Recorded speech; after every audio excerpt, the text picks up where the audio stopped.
We are live, gentlemen. Hey guys, welcome to YouTube Model Builders Live, episode number 7. We've got a great show for you tonight. We're going to have a show on, roadways and the bridges and roads. I think I put bridges and roadways, but got quite a few guys on tonight. We're going to try and work through this best we can. Got several people that put up great YouTube videos over the last few months, and hope to get them speaking on some of the projects and stuff that they've done.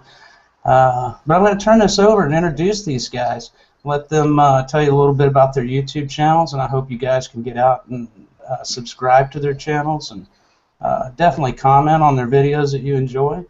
Main thing is, like I say, this show is to promote YouTube, and hopefully you guys can do this.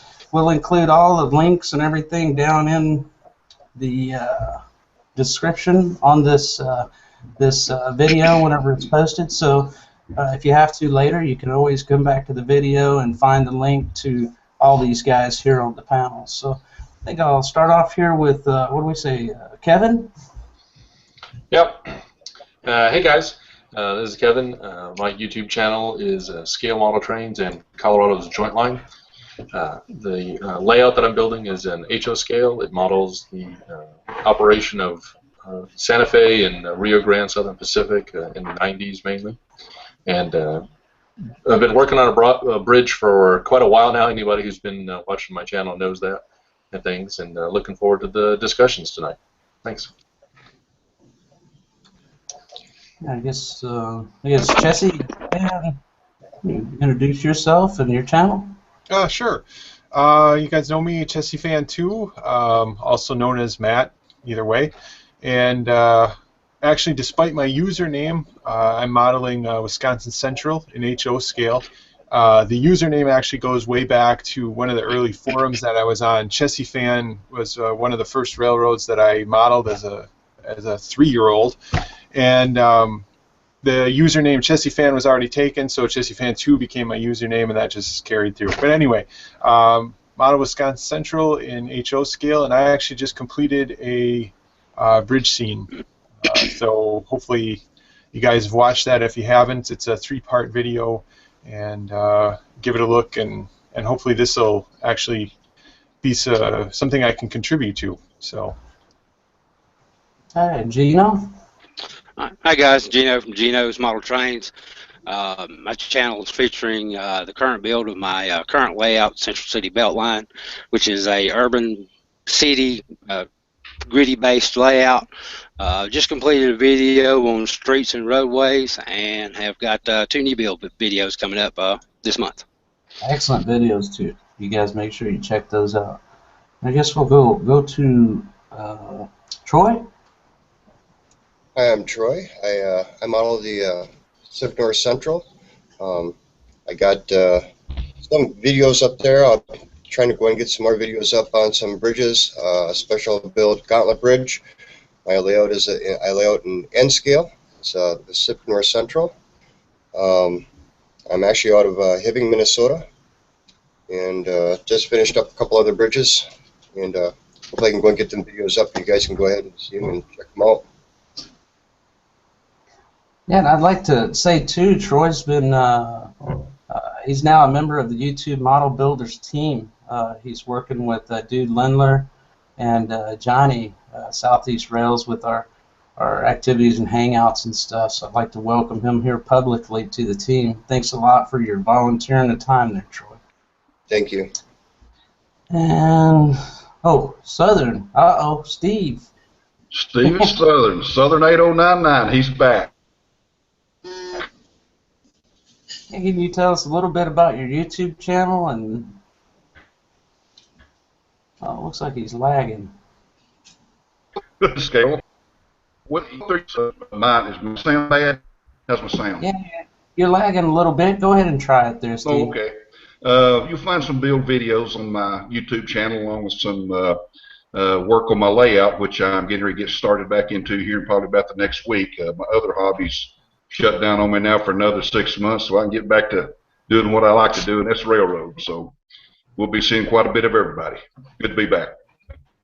I'm glad to see you back too, Steve. It's a And pleasure. contrary to the rumors going around, I am not Big Bill Graham's illegitimate love child.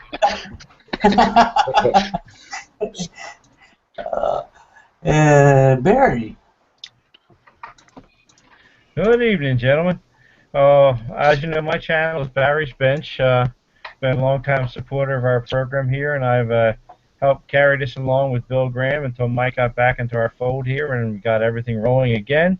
So I'm going here a little bit of support, but I'm the IT director in the background, trying to keep all the technology flowing. So any problems or anything is my fault. Yeah. Yeah, my laptop was giving me fits trying to get this rolling tonight, but I think we're in high gear now. And for those of you that don't know me, I'm ModelerManMike. I have a YouTube channel out there and do some structure builds and stuff out there. Again, all these guys have volunteered their time. They put out great videos. Make sure you check the links and stuff in the bottom of the description here. And just as a side note, you may notice that I'm hosting the show tonight. Bill Graham has kind of been nominated as the show host, and I'm just filling in. He's going dancing with his lovely wife tonight, so he's unavailable. But while I have this floor here real quick, I just want to publicly say that I can't be more appreciative of Big Bill Graham and Barry for keeping this show on the air through my transition to Korea. I moved in here. I'm still waiting on some things, but should have all this back together soon and hopefully be a guest on the show here in the future. So we're going to miss Bill tonight, but he'll be back on next month. And again, thanks to both Bill and Barry for working so hard on the show, and I'm so appreciative. So I wanted to just quickly talk about our questions and answers. The show is about connecting people and getting your questions answered on the topics that we choose, which tonight is Bridges and Roadways. And we have a question section that you're able to enter in questions, and you can find the link to this somewhere. Where is it? It's either on this side or this side. If you go to the YouTube channel, you'll find the video and be able to click the link to enter in the questions. The questions are very important to us, and we want to have you enter in questions. And the question panel is for questions only. So if you're able, please keep the comments and I know you guys want to give us a pat on the back and stuff, but it really becomes a bear when we have a lot of action in this question forum. And Barry's going to try really hard tonight to try and keep it clean so we can keep the flow of the show going. And so don't get upset if you find that your comments and things have been removed from the questions and answers. So, but yes, definitely grab your spiked eggnog if you need to. Sit back, and we're going to take you on a ride here. YouTube Model Builders, just real quick, want to cover that. YouTube Model Builders is a team. We're all working to try and bring things just like this live show to the public, which includes Hangouts, and I want to try and get more people involved in Hangouts. Talk a little bit more about that. We're also coming out with an e-magazine that's going to be put out around January 15th of this coming year, so look for that. But I'll give you a little bit more on that in a little bit. Barry, you know what? Since I wouldn't mind if you would just drop the slides in on the giveaways and speak to those. Would you mind? Nope, sure. Appreciate it. So please, guys, if you can, be getting your questions in for these guys. Again, it's Bridges and Roadways. Start entering these questions, and Barry will start cleaning them up and get them posed here to the panel. And we can go back and start my screen share here. I don't mean to drop you in the middle. While he's talking about that, getting that ready, I can say this eMag that we're putting out, we're all very excited about, and we're looking for articles and really good photographs to use in that magazine. Okay, it's to you, Barry. All right, you guys see that okay? Yeah, you could go full screen. Can you go full screen with that somehow? Yeah, hold on, let me pop out of here. I might have to reshare it if that's a problem. Let me just try to get it full screen here if I can.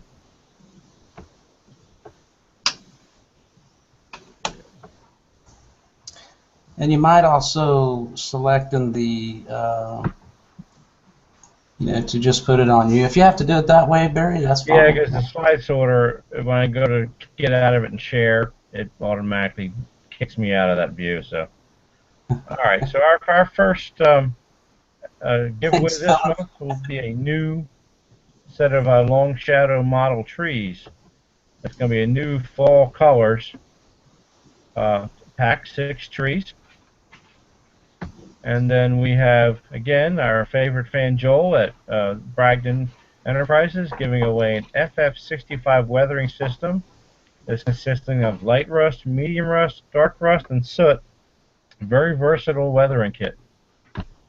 And then from our fan John Howard of Highways and Byways, he's introduced his new road striping system. And as seen on Gino's Central City Beltline Railroad, he will be giving away a set of his stripes and everything for the lucky winner. So those are our giveaways for this month. Don't wait, we have a bridge too, right? Oh, that's right. Wait a minute, hang on, I forgot that last one. There we go. Central Valley Model Works Incorporated, due to we're doing roads and bridges this month, is giving away a 150-foot HO scale punch plate bridge kit. And this is an actual kit. Thanks to the guys over there. Yep. So that's our giveaways for this month right now. So we will hopefully everybody enjoys it. We cover all those. I hope we got all of them. Yeah, I went through. Make sure that's the last slide. We got those 4 giveaways. So. Hey guys, just so you know, a lot of this we do from the seat of our pants. And believe me, the gremlins have come to see us today, too, so bear with us. So if you can, just keep continuing entering in your questions. We'll get to those here in just a couple of minutes. Wanted to bring up one thing. We're working on our website. We'll have our website up and running. It's YouTubeModelBuilders.com. It's in need of a lot of updates that will come in January. So if you have any questions about any of the activities that we're doing for free for the public, please visit that website. We should have, like I say, everything have to do with Hangouts, our eMag, and this live show all encapsulated on that website here very soon. All right, so Barry, if you want to kind of roll into some of these questions, we can start dropping some of these in. And yeah, I'm still cleaning some up, but there's a few of them at the top of the list right now. Just remember, everybody, if you see a question in the Q&A panel, just click on the plus link. The higher the plus ones you give it, it'll move up in the stack for us, so that way we can get the questions that you, as the viewers, feel you want to get answered. Right. Yeah, so definitely +1 any questions that you see there, and if there's any duplicated questions, of course we'll remove those. Don't be offended. We do the best we can, try and keep this as clean and keep moving best we can. So I have a question right here, and again, for the panel, you know, I don't want to dictate to you guys who's going to speak. Just feel free to just drop in, say your piece, and hopefully you all can get in your answers to these questions, because I'm sure everybody wants to hear from everybody. So I have one here from Dude Lindler, who is also a member of the YouTube Model Builders team. Do most of you use guide rails for your bridges? And that's to anybody. Well, I can just jump in real quick. I know on the particular bridge that I built, it was modeled after the well, originally Sioux Line, and then Wisconsin Central owned it, and then Canadian National. But they had guardrails on their particular bridge, so I modeled those in. The advantage I had when I did mine, I just used the same gauge rail or code rail that I used for the track itself, and they weren't actually pointed.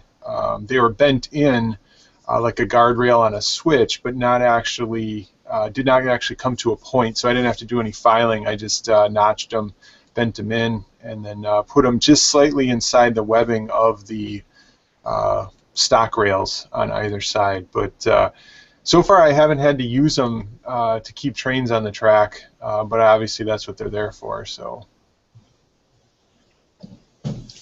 I just finished up a gauntlet that's is actually out of Wisconsin, Superior, Wisconsin, and headed off into Minnesota.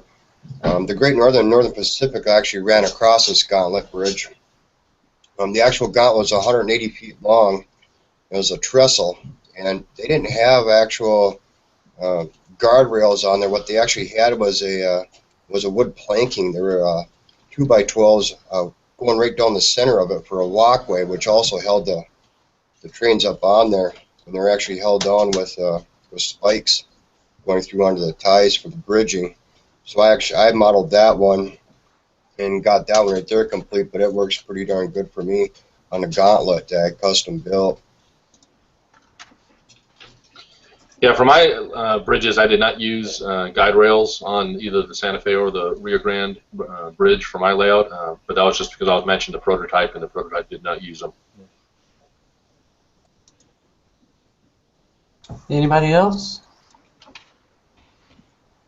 I know my truss bridge, I'll end up using a guardrails coming down the centers of it as well. It's a very sharp looking bridge from Central Valley. However, I think it needs just a little bit more detail of having that guardrail coming down the center of it. That's your gauntlet, right?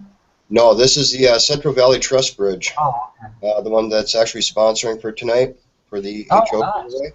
Oh, okay, cool. Yes, it's a very beautiful bridge. Very good detail on there.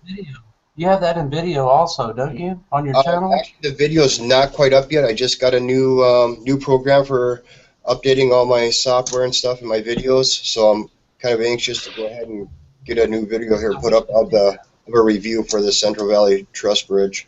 And make sure you guys, if you get out to Troy's channel, he has a beautiful gauntlet bridge that he's talking about here. I've seen on Hangouts many times, and just wonderful work. It's really a phenomenal piece of work. So please get out there and check that out. And if you see him in Hangouts, ask him to see that. See it there also. Yeah, then the video of the gauntlet and the there is an update with the gauntlet. However, I am going to do a regular video of just the gauntlet and one of just the truss bridge. I'm hoping going to put those up here the next couple days. Yeah, that'll work great. Hey, Barry, can you pop up the next question here? Did everybody cover that? Did anybody not answer on that one I wanted to? Is it working? I think everybody answered. I got the next question popped up here. From Luke Cohen. That's good. I haven't got it yet. I'll have it in a minute. Yeah, just keep those rotating for us if you can, Barry. Sure. Well, this one... I cannot even see who this one's from. It's from Luke Cohen. And it says, what is a good product to use when paving roads and why? For example, using something from the hardware store like patching plaster versus plaster of Paris. Or, yeah, I don't have that whole question. That's a railroad-specific product like Woodland Scenic Smooth It. Yeah, I can talk to those because I've actually used all of those, and the I actually like the either patching plaster or even spackling.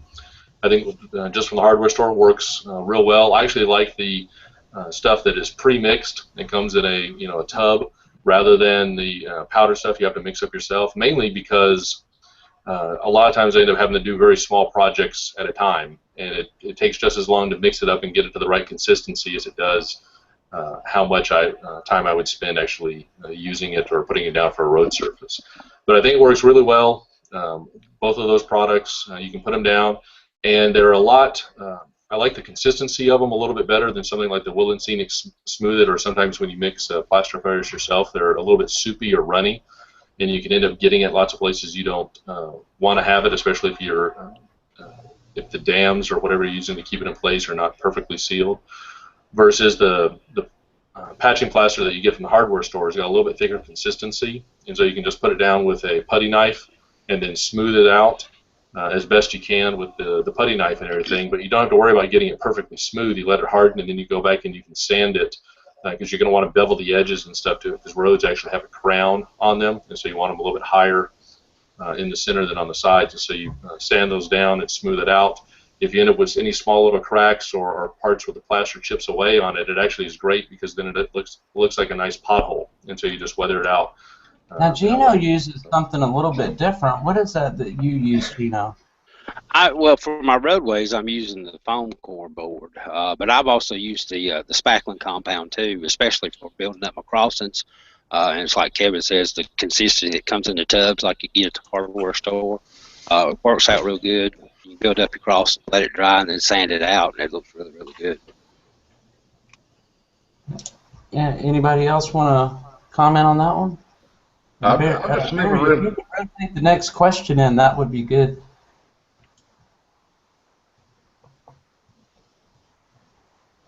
Anybody else?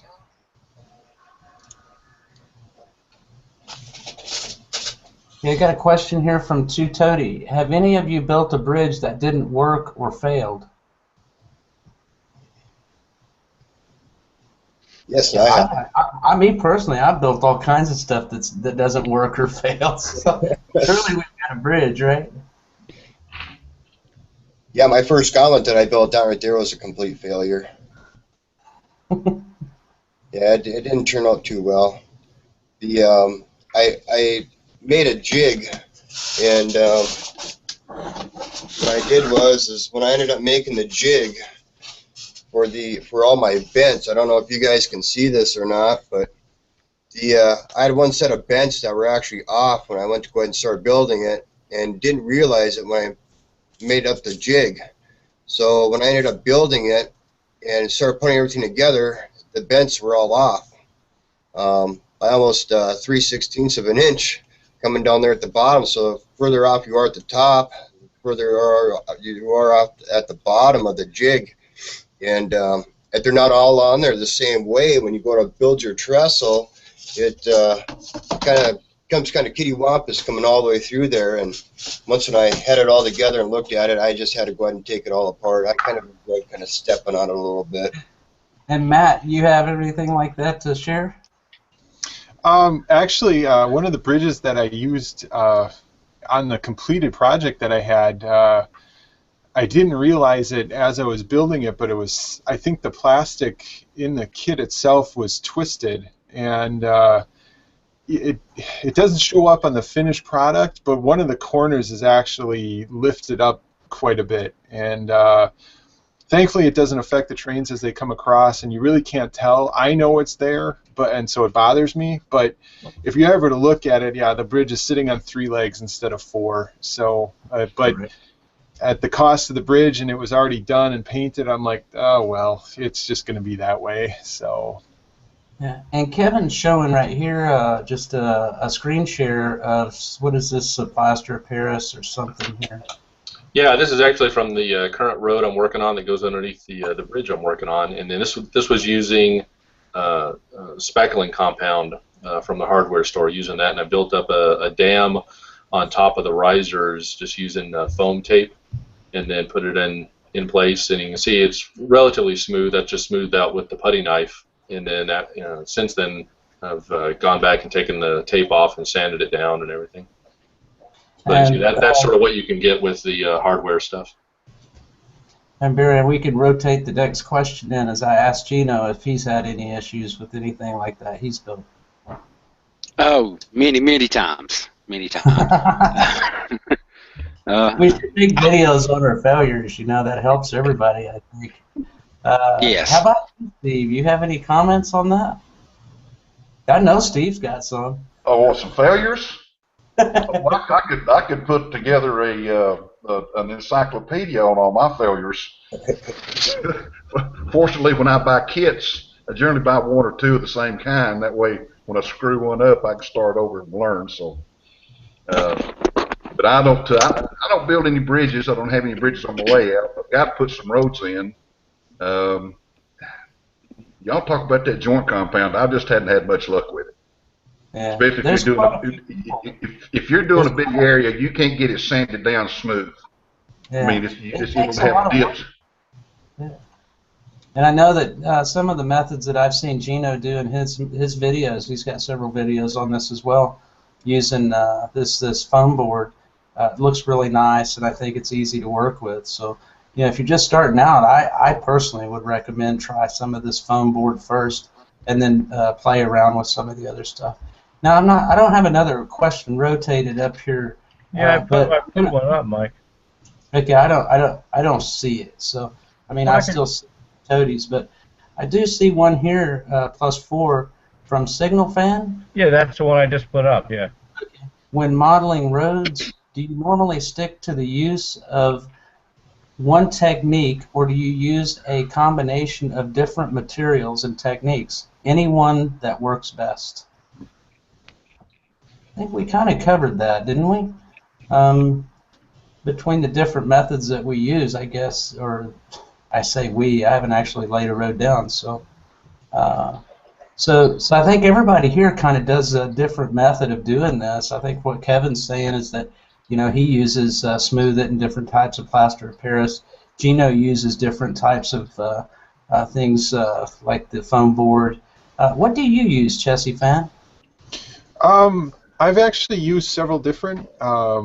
Lately, I've moved more towards styrene on the Quad Graphics plant that I just finished up.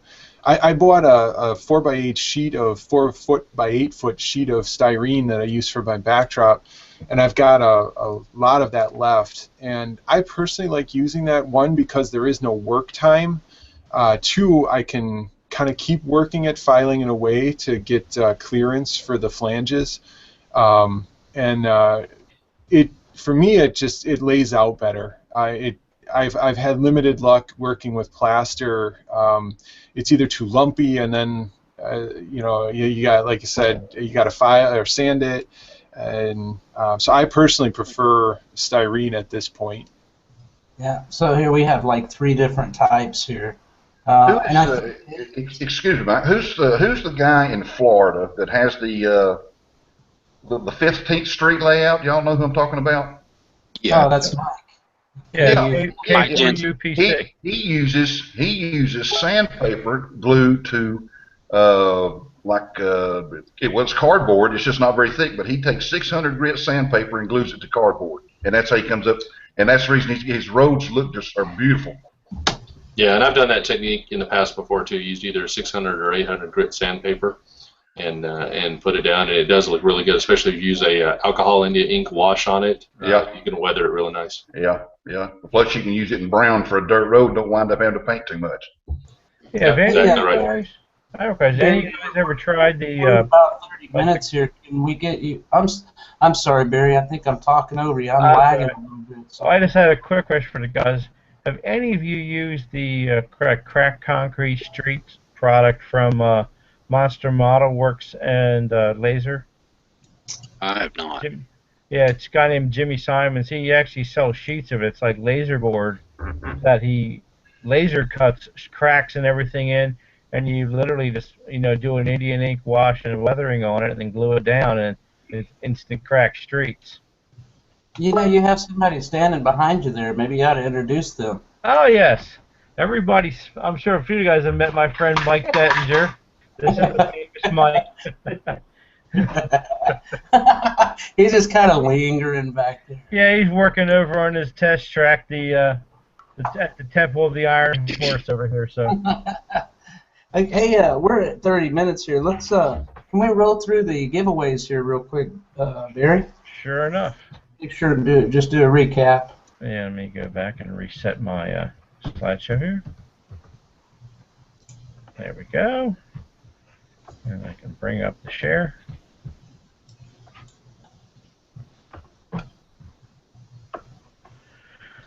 Alrighty, so our first giveaway is from our friend Bob Lacey at Long Shadow Model Trees, who is watching the show tonight.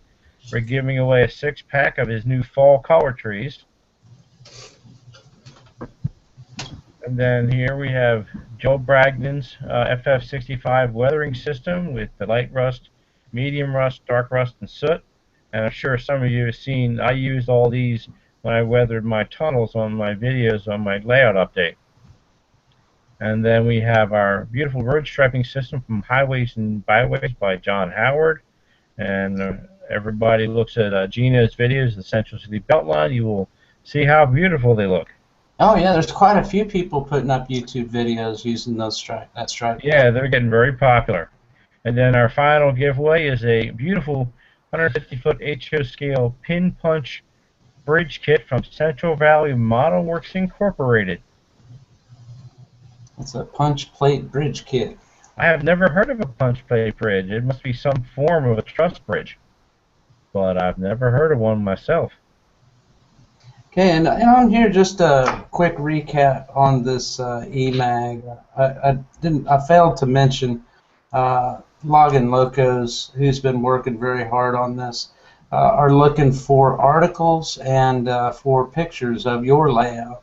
If you have good photographic pictures of your layout, we can use in the magazine.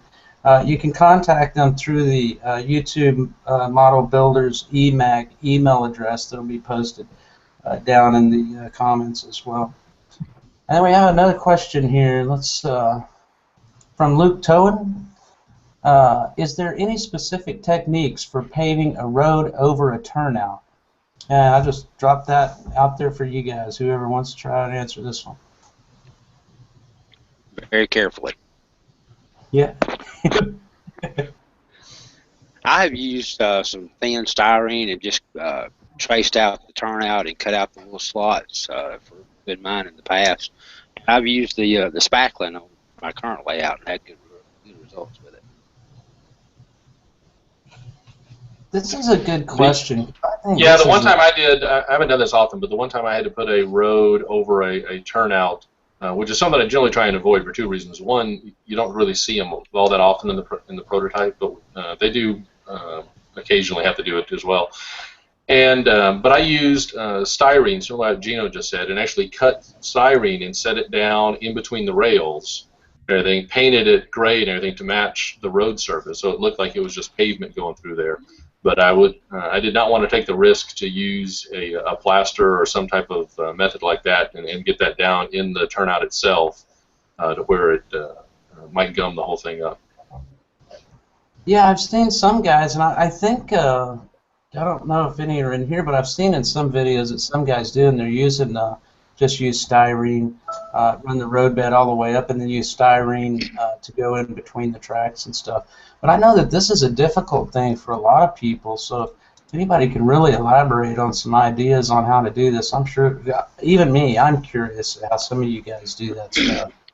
Now I used now for my street trackage on the layout that I'm doing now, I used the Walther's street inserts for the track, and it comes with inserts that will go inside the turnout as well. Now that may be an option for somebody that's you know, first trying to build a crossing over a turnout or something like that. Now I didn't use that part on this one, but I said it comes with the kit. Is it possible, Barry, like Kevin's displaying some example images, is it possible to kind of show some of those? Because I know you have the screen focus thing. Yeah, that or I just need to talk more, because then when I start talking, my screen pops up. Okay. Yeah, well, if we're doing this right, Barry's supposed to be set in focus, you know, on the important people. Yeah, I was showing this isn't directly over a turnout. It's actually right after a turnout, but it's the same kind of technique you would use, and in this case, it's laser cut wood that is representing the crossing. But you'd use the same thing, except that you could replace those the wood paneling with styrene, and then just paint it gray to where it looks like it's the continuation of the road. If you wanted to. That looks real nice, Kevin. So yeah, and if you're wondering on the why one side is sort of weathered and one side isn't, this was in some shots I was taking to show how much better a weathered road looks than a unweathered, and so that's why only one lane of it is like that. And this is actually kind of odd too. It almost looks like there's drag strips going down the road. It doesn't look like that in person. In person, it's much more even and faded and everything, but in the camera, it gave it much more contrast. So it looks like somebody was dragging down the street. Can we get the next question, Barry? Yep. And on this, I wish I could share more, but on what you're saying there, Kevin, believe it or not, I didn't even really notice. I didn't notice there wasn't weather one side. So I have one from here, from Aaron Savoin. God, Savoin. And if I'm tearing your name up, I apologize. Do any of you prefer scratch-built trestles or kit? And if scratch-built, what materials do you recommend for a low budget trestle? Well, I'm myself, I scratch built. I prefer scratch building. my trestles. You can find balsa wood and stuff just about any store that's around. Even local hobby shops and stuff will carry it. To me, it's a lot cheaper, and it's a lot funner to go ahead and be able to build it yourself, and you get a nice outcome of there. I guess the biggest thing if you're going to be building a trestle is to go ahead and get yourself a good jig and double check that jig twice. Like they say, measure twice, cut once. That's probably one of the biggest things to go ahead and do. And when you're scratch building a trestle, you can make any type of trestle that you really want. You can change around your bench, you can change around any of your side bracings. You can make them straight, you can make them curved, you can make them go up and over a turnout for that matter, and have a turnout where it's actually splitting off right there on an actual bridge. But that's just my own personal preference. I guess I'd rather just go ahead. Anybody else there on that one? Yeah, I would agree with Troy. On mine, my entire bridge isn't scratch built, but the trestle portion of it, I did scratch build, and it actually is relatively inexpensive. I went to a local hobby store.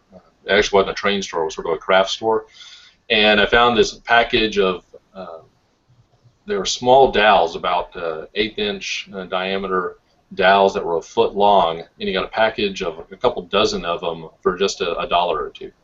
And then that plus some 1/4-inch bass rod and our bass wood, 1/4-inch by 1/4-inch, and those were the main materials that went into the actual trestle part of the bridge. And Matt, how are you doing yours? Is it from a kit or? Yeah, mine were kits actually. They happened to be really close to the actual bridges, so I didn't have to do much kit bashing or custom building on mine. So I can't contribute too much to that. The only thing I would say is, usually you can get strip styrene if you want to work with that.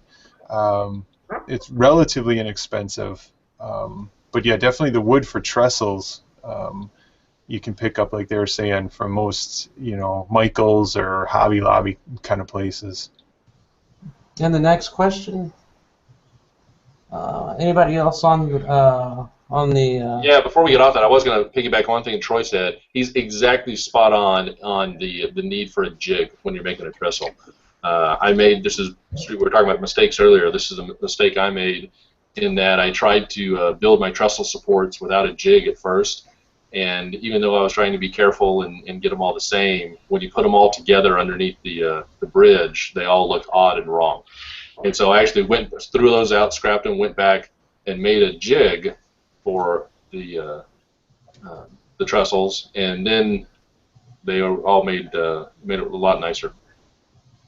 Yeah, I could agree with that. Mike, if real quick, DJ's Trains and NS Modeler both have good videos up, scratch building trestles and bridges. Yeah, and there's another gentleman I've been seeing on Hangouts really regularly.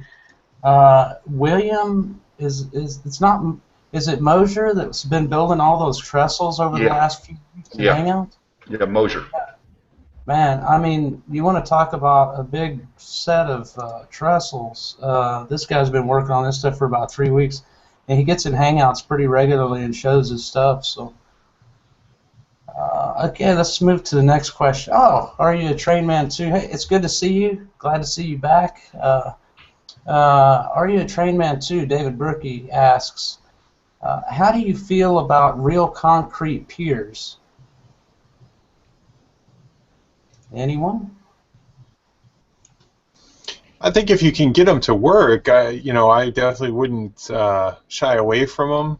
I know personally, I tried that technique, and that was probably one of the videos I could have shown as a failure, but didn't. I tried actually creating a mold and then pouring. Well, I went with hydrocal, and it just I found it difficult to work with. I don't think I vibrated the mold enough to get the air bubbles out, and as I poured it, this is probably things that guys who actually work with concrete could talk about more, but I just had a lot of pits and holes, and it just looked unrealistic in the end, and I couldn't really get it to look right in the end, so I ended up just going back to styrene and made it that way. But definitely something if you can do it. Anyone else? You could probably rotate up another question, Barry. You just and I have a question too, Barry. What was our next show? We have a show coming up in January. What was that on? Do you remember? If you don't know off the top of your head, maybe you could figure that one out for us. Well, yeah, I don't think we've set the topic for that one yet, but I'll look at my notes and I'll come back to you with that. All right? Yeah, with the date and stuff. Yeah. Okay, I have. Next question here from Terry Tsutsumi. And again, I apologize if I'm tearing up your name. I don't mean to. It's certainly not intentional. When building your road, do you usually include the road's shoulders, roadside utility details, and what is that? Delineators.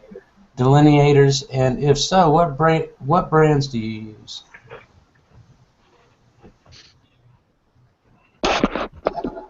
Anyone? I think the stuff we have some, what is it, the stripes and stuff that we're talking about. Is this some of what you're asking for, Terry? I don't guess you can answer that, but anybody have any comments on that? I do. I think when you're doing your roads, you want to try to capture as much detail around them as you can. I use a lot of the my signs are from Itchy Train Group, but I do a lot of the little telephone junction boxes that you see. Now I custom build those just from little styrene tubes, and that's just one little detail that you can add that'll really grab some attention. And I would say also it depends on the type of road you're building. If you're building just an off the main highway, country dirt road, you know, that kind of thing, as opposed to a 4-lane interstate, you know, you're going to have shoulders on some of them. Yeah, I think that's exactly right. A lot of it depends on the prototype of the road that you're building. On mine, the road here at Palmer Lake I'm showing, I actually just went back and added the shoulders to them not too long ago. When I initially built the road and sort of finished out a lot of the scene, I didn't have the shoulders on there, and then just recently went back and added those in. And that looks good, man. That looks real good. Gosh, you should. One of the big things is you just want to make sure you get your road width right. That if you don't get your road width right, it gets all fouled up. That doesn't look right. Yeah. Did we get that one? I think we got that one. Okay, next question is from John Kern. When building a bridge, how do you decide what stays or what goes where? You have limited space to add to a bridge. Wow, did I read that right? When building a bridge, how do you decide what stays and or goes where you have limited space? Oh, okay, yeah. I know. I personally, the bridges that I ended up modeling is often referred to as the Black Bridge in Stevens Point, Wisconsin. It's actually a 3-span bridge, and I just didn't have the real estate and the layout to put 3 full spans in there. So I lifted one out completely and then just made it a 2-span.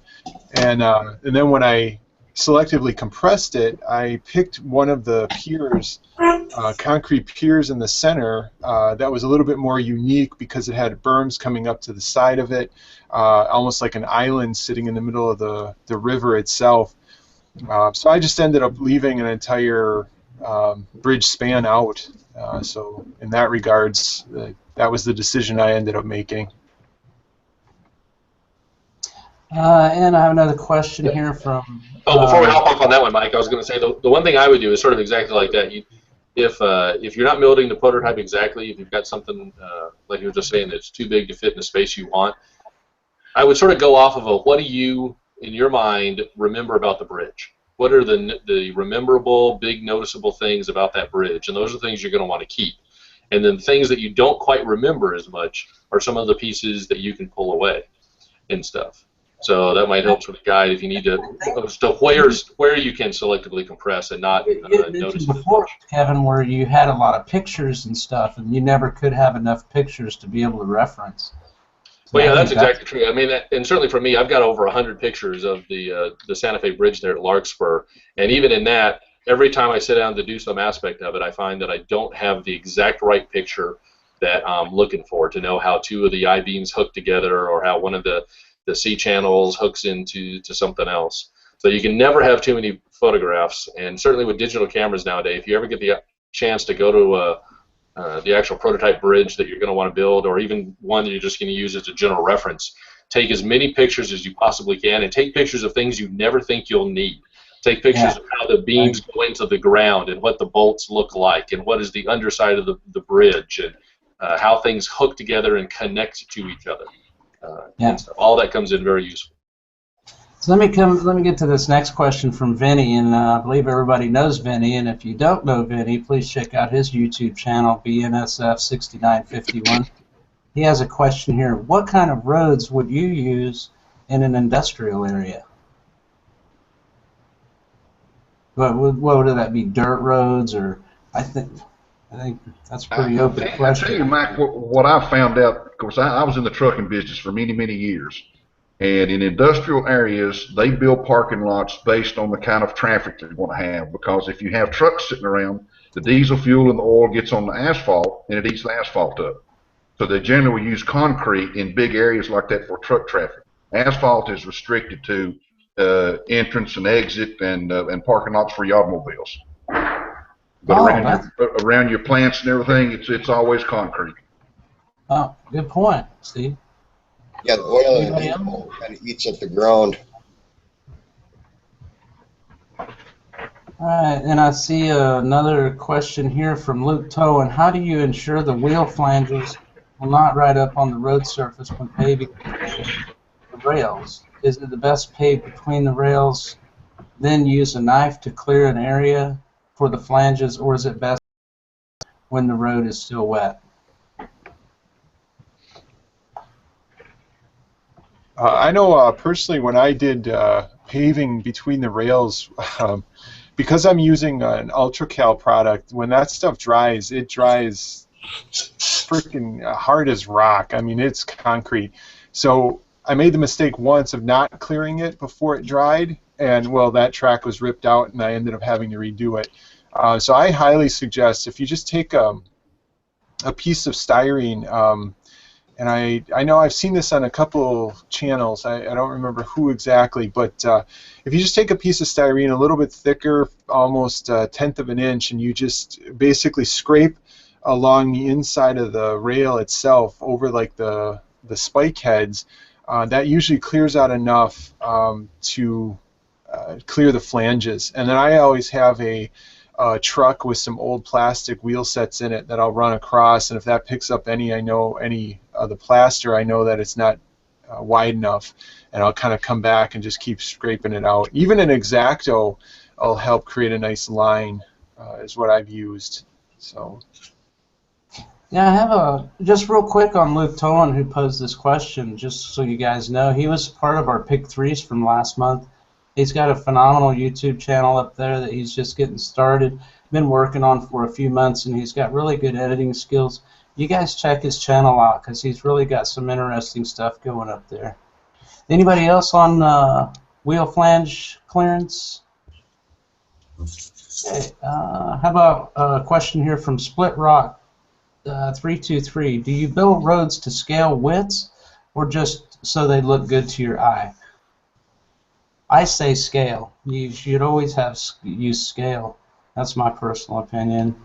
I use about a 22, 24 scale feet on my roads. Yeah, all of mine are 24. Again, depending on the type of road you're building. I think that's a good question. And what is a HO scale? Scale width, just a standard road, two-way. The federal standard is 24 scale feet. Okay. So then that would translate to either HO or N scale. So 24 feet wide. 24 feet is a federal standard. Okay. Highway. Now, Gino, is that like a normal two-lane road, or is that actually on like? Yeah, that's two-lane. That's for a standard two-lane road. Because there's government resources that have like road widths for certain areas that are regional specific sometimes that can be looked up to use to see how much space for like parking on the side of the road, like parallel parking, etc., that everybody can go to and Right. find out what's right for the prototype. You can Google highway standards, and it'll give you the width for just about anything you're looking for. Yeah, it'd probably be good to do that by state too, I guess, so that Yeah. you can get the. So I have another question here from. Did somebody have something else on that one? Okay, I have another question here from Penn Central 99. He says, "Seems like everyone is keen on paved roads, asphalt, concrete, etc. Don't forget you can use colored sand for gravel and dirt roads." We haven't really covered any of that, but that's a good point. I agree. Justin Trains writes, "What train-related presents would you?" Oh, Oh, jeez. That was Justin, by me. yeah. What? I don't know how this would slip through. What? I've been trying. What train-related? Where did it go? Oh man. Oh. What train-related presents would you want or expecting or purchased for yourself this holiday season? By the way, happy holidays, everyone. Let's Yeah, just go down the line. I just bought myself a coal train today, actually. Oh, nice. How about Gino? What you got? Anything you want or something you've ordered? Yeah, I'm hoping Santa's going to bring me some of the downtown deco kits. Oh yeah. How about you, Troy? Yeah, I got a new structure building, which you're going to end up getting anyhow. Oh, this is what you want me to build for you. Yep, Excellent. you got it. It's Northern Lights. It's a Walters Cornerstone kit. I've been trying to find one now for quite some time. Walters is all out, but I happen to find one, so you're going to get it. We got to get your name up there on my wall. I'm looking forward to it, Troy. Got it. I'll feel honored. I'll be honored to do a building for you. Yeah, you'll be up there with Daniel and a bunch of the other guys. Yeah, And for me, I just want to get my stuff. I still don't have all my stuff here, so hopefully I get it here by Christmas. Anybody else have any Christmas gifts that they've ordered or wanted to get? Yeah, Barry, I see Barry shuffling over there. What do you got? Oh, I went out today with Mike. We were at the Greenberg Train Show in Oaks, PA, and we walked out of there with a half a carload of stuff, and some of it was I bought a spine car train for my American Flyer layout. Nice 5-car train for like $80. Bought myself an old Lurcraft Pensy switch cabin, a tower, so I can build that, and a few other little things. But the big thing was that spine car kit. I'd never seen one of them before, and I decided that would look really good behind a couple of my engines, pulling that down the track. He's got another one there. I might go back and get the other one tomorrow and get like a 10-car train going. Anybody else? Not me, buddy. I've got so much stuff stacked up out in the garage now, I'll never get to it, so I don't need anything else.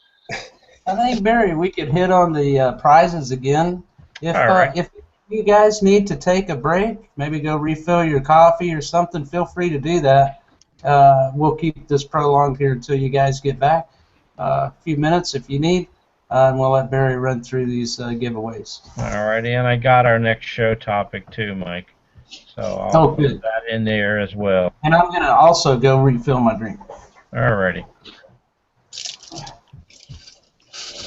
So, folks, the first one we have here is our giveaway from Long Shadow Trees. Let me make sure, yeah, I'm on the screen there. So this one here is courtesy of our friend Bob Lacey. He's produced a new kit of 6 trees with all fall colors, all hand-built. Very beautiful tree kits. I'm sure whoever wins these will have a beautiful prominent place on their layout. We have our SS65 weather system from Mr. Joel Bragdon of Bragdon Enterprises, and it's consisting of the light rust, medium rust, dark rust, and soot colors. Very good basic weathering system for doing all kinds of rusted cars stuff. Like I said, I even used this in my aluminum tunnel liners I made, and it really made a nice, dirty tunnel interior. I use that on all my buildings as well. Do you really? That's good to know, Mike. Yeah, it's a very versatile kit, I think. And now we have Highways and Byways by John Howard, our beautiful road striping system that he's just created that is taking over Facebook by storm. Yeah, and Google, yeah. And Google, yeah, he's getting out there, and very prominently seen on Gino's Central City Beltline Railroad, and it looks beautiful with his foam board streets. And then we have a 150-foot HO scale punch plate bridge kit, courtesy Central Valley Model Works. So hopefully we'll be seeing a few more of these or kits like it on other shows. And for our next show, the next show will be January 17th, 2015 at 10 p.m. Eastern Standard Time. And That's 9 p.m. Central. Yep, 9 p.m. Central. There you go, Mike. Yes, 9 p.m. Central. This will be all on model railroad wiring. All kinds of wiring for tracks, structures, and a host of all things electric. So that should definitely be a very broad-based, interesting topic. I expect it to run just as wild as the DCC show did, with all the different questions about anything related to wiring and electricity. So we should have an interesting show. William Big Bill Graham will be hosting that show. Not I. All right. And that's just so you guys are aware, we're going to put up a link here in a little while that you're able to enter in your information for the giveaways. You'll fill out the form. We'll get it. We'll be able to tell you by the end of the show who's won these prizes. If you're a member of the YouTube Model Builders team, you are ineligible for these prizes. So don't waste your time in putting your submissions in.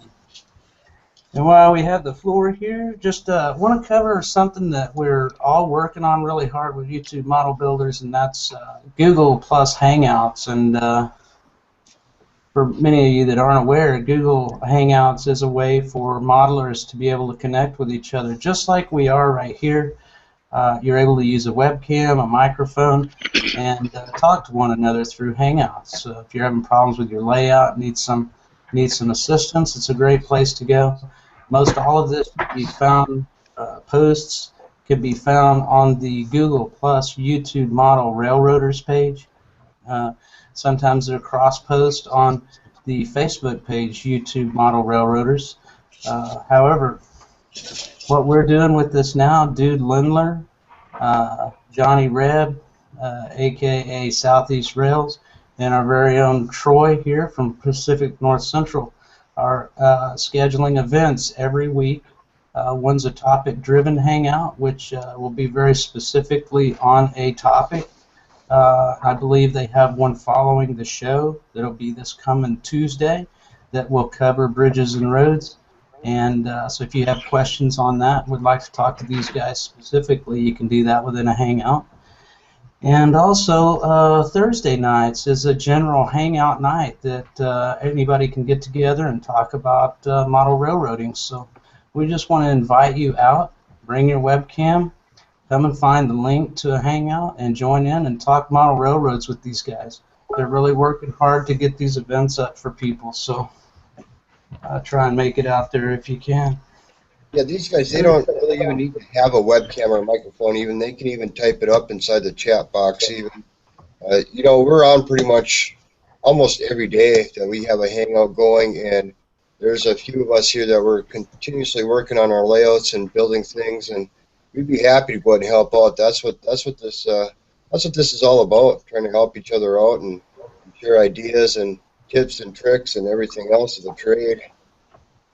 Well, he brings up a good point too. Something that I've seen very regularly now is people that get in, they put their webcam on their layout, and they just go to work on their layout. And you're able to ask them questions, just like Troy's layout in the background. You can see this monstrous helix. I don't know how many times he's taken his webcam over and shown the details of this. And all this can be done in Hangouts. It's a direct connection.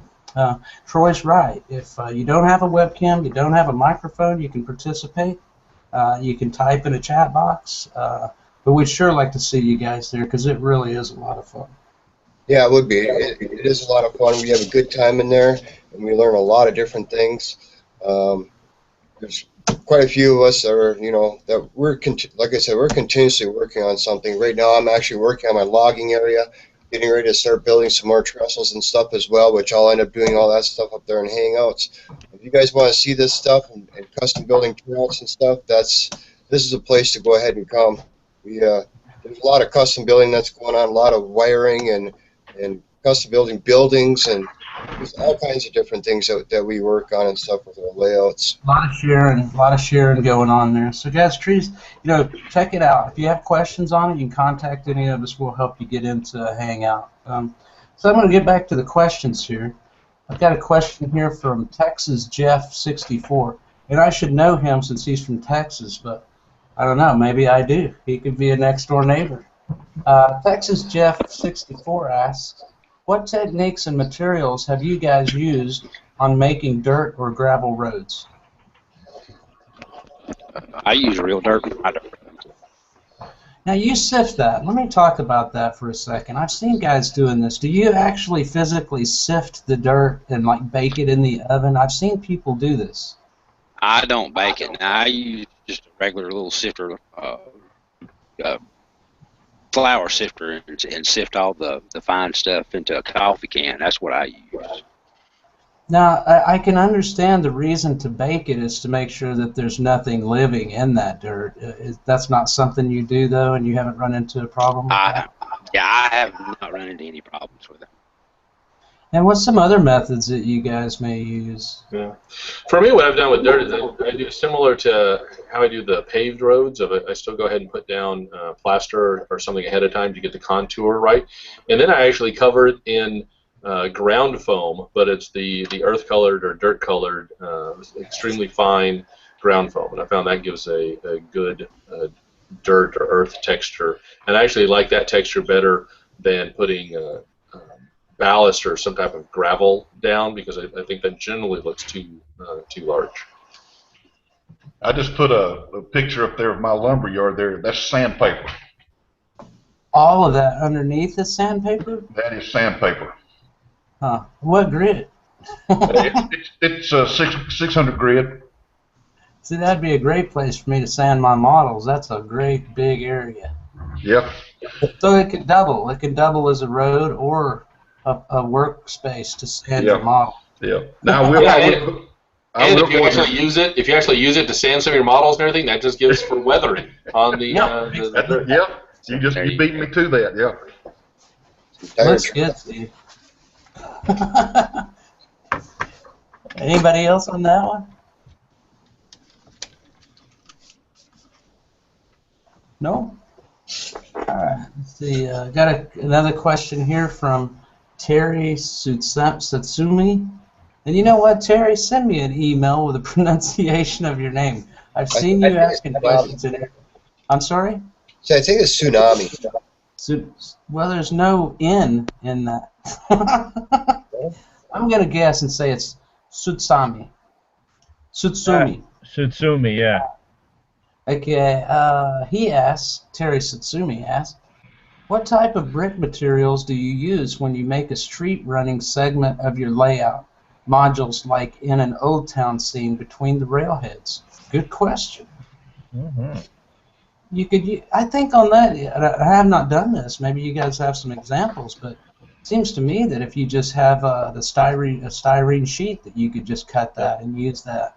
But I do know that, like from the town where I'm from, it's a very small town. I remember seeing these brick streets, and there's no grout lines. The bricks are laid down right next to each other. There's no grout. So, anybody? I've actually used foam for that kind of stuff. That's what I'll be using on my layout now, because it's an older layout and stuff. But with the foam, you can actually take it and sit there with a pencil and actually carve out all your individual bricks. Be able to push some of them down, have some of them pop out, and once it's all painted up, you'll have that more of a 3D effect to it. Do you have that in video as an example or anything? No, I don't. I actually had that on one of my old layouts. I was kind of playing around with it on a little diorama. At that point in time, I didn't have anything on that. I'd like to see that. Anybody else on that? No? Okay, now the next question here from Two Toady. What's the biggest challenge you fellows faced with your bridge projects? I know for me personally, it was actually just committing to doing it. I didn't want to cut the bench work. I didn't want to cut the track because it took the layout out of commission. I mean, I like I've mentioned in my videos I like running my trains when I'm working on stuff, and when that bridge project started, the main line was out of commission during that time, so it was kind of nerve-wracking to even kick the project off. But I will say that once I did make that cut and actually cut the main line, it was motivation to get it done, because I wanted trains back up and running. So that was the most nerve-wracking part for me. That's what you have to do. If you put your train running in jeopardy, that really speeds things up, right? Oh yeah. That's great. Anybody else? I guess my biggest thing was actually building the rail for my gauntlet bridge. At my first one, it took me about 3 days to go ahead and build. The second one took me about 7 days to go ahead and build, which the second one actually turned out better than my first one. Yeah, practice makes perfect, I think. Yes, it does. Kevin's sharing some really nice pictures. I hope you guys can see those. Barry, I'm going to have to take a couple of minutes here. Would you mind working through the next couple of questions? No, not at all, Mike. Okay, thank you very much. I'll be right back. Well, I have a question here for you, Kevin. Those piers, what did you cast those bridge piers with? I would love to take credit for casting these piers, but I didn't do them. They're by AIM products. Oh, okay. The HO scale piers. So, and they're really nice. They've got great detail on them. You can actually, the molds that they do from them have individual board lines on them, so it looks like it was actually poured on site where they made up the forms and everything. What are they made out of? They're some type of plaster or hard hydrocal. Okay, because they really look nice. Yeah, they actually do. They're great. I'd highly recommend them by AIM products. Okay, cool. And how about the supports at the ends there, Kevin? Those are some that I just scratch build. All of those pieces, it is individual sections of styrene, is the metal cage that's sort of there that the end of the deck girder sits on, and then the rest of it is the trestle portion that was all scratch built. Nice. Nice work. Thank you. Alrighty, well here's the next question, guys. It's from David Cole. What are some techniques for putting cracks into the roadways, and what other realism techniques do you guys use? A hammer.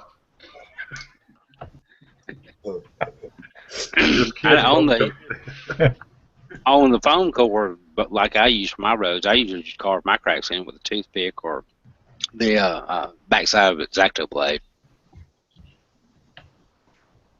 Okay, anybody else? Yeah, with the plaster roads, a lot of times you end up with some natural cracks that occur as the plaster is hardening, and so you can just go back and accentuate those with a little bit of weathering and make them stand out. If there's some specific cracks you want in that aren't there, then kind of like Gino said, you can use an X-Acto blade and carve it where you want it.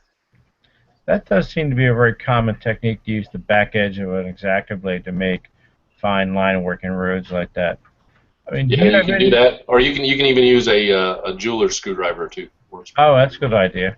Yep. Kevin, what kind of thickness do you usually use for your roads there to help prevent cracking so that you can control the cracks you have? It's about 1/8 of an inch is when I put the dams up. Okay. I make it about 1/8 of an inch, which it's nothing in particular. It's just that's the thickness of foam core tape, the double-sided mounting board tape.